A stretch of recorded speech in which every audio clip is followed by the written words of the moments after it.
एक बार की बात है, एक साधु बाबा थे। उनको दुनिया जहाँ के सारे ज्ञान प्राप्त थे, क्या वेद क्या उपनिषद, सभी के वे प्रकांड ज्ञानी थे।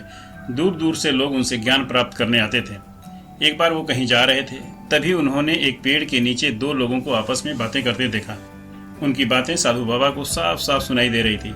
वे बातें कर रहे थे कि दुनिया में सबसे कठिन काम स्त्रियों को समझना है। स्त्रियों के पास एक ऐसी कला होती है जिसे त्रिया चरित्र कहते हैं। त्रिया चरित्र को समझना हम इंसानों की तो छोड़ो, बड़े बड़े ऋषि मुनियों और देवताओं के भी बस की बात नहीं है। साधु बाबा उनकी ये बातें सुनकर आश्चर्यचकित रह गए।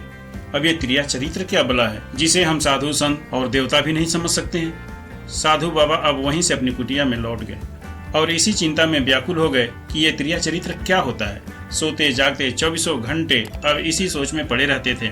जब उन्हें इसका कोई जवाब नहीं सूझा तो अंत में हार कर अपने गुरु के पास गए, लेकिन वे भी उन्हें त्रिया चरित्र के बारे में नहीं समझा सके, क्योंकि उन्हें खुद त्रिया चरित्र के बारे में कुछ भी पता नहीं था।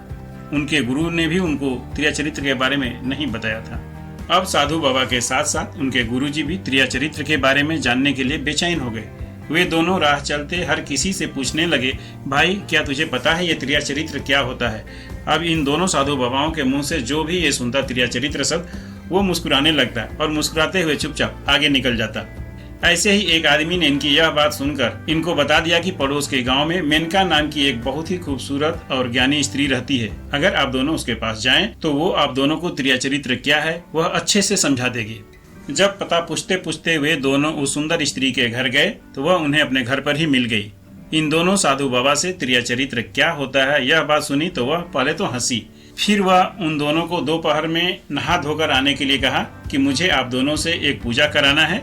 कल आप नहा धोकर मेरे घर आइएगा और पूजा पाठ कीजिएगा। उसके बाद त्रिया चरित्र क्या होता है यह मैं आप लोगों को बता दूंगी। तो दोनों साधु बाबा अपने कुटिया को लौट गए। अगले दिन जब साधु बाबा अपने गुरुजी के साथ नहा धोकर पूजा पाठ करने के लिए उस सुंदर स्त्री के झोपड़े के पास गए तो देखा कि उसके झोपड़े का दरवाजा खुला हुआ है। तो वे दोनों सीधे उस स्त्री के घर में घुस गए। अंदर जाकर वे दोनों देखे कि वह स्त्री अर्धनग्न स्थिति में अपने बेड पे लेटी हुई है।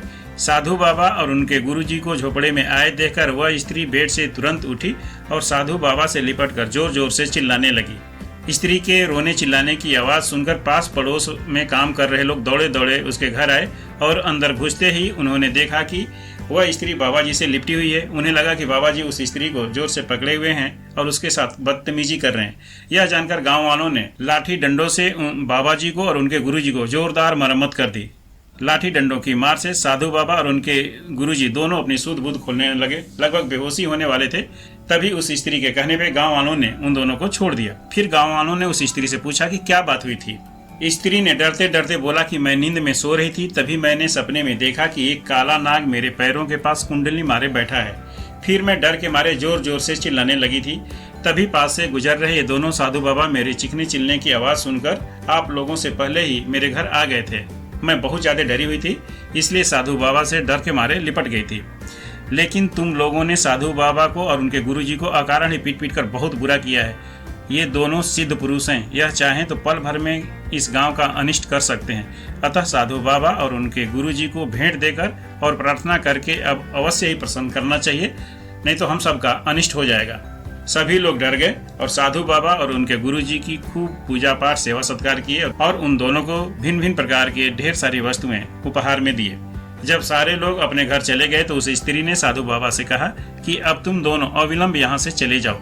साधु बाबा ने कहा कि तुमने त्रिया चरित्र क्या होता है यह तो बतलाया ही नहीं, पहले यह बतला दो फिर हम दोनों चले जाएंगे।